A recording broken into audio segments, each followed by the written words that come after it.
How to remove members or people from a Slack channel. So to start, we'll have to open our Slack account. To do that, we can open our account using a browser or by simply opening Slack application. Once you're on your account, go on the left part of the screen and then select the channel where you want to remove members or people. After that, tap on the channel name and then in here, tap on the members option. After that, it will show us the list of members for that channel.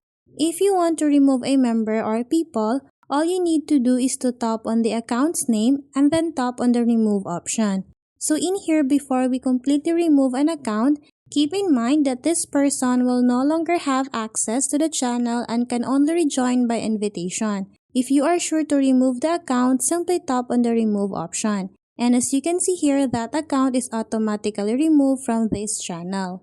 So that's how easy we can remove a member or people from a Slack channel. Thanks for watching, and if you find this video helpful, please don't forget to subscribe, hit the like button and then the notification bell so you won't miss any of our future videos. See you on the next one!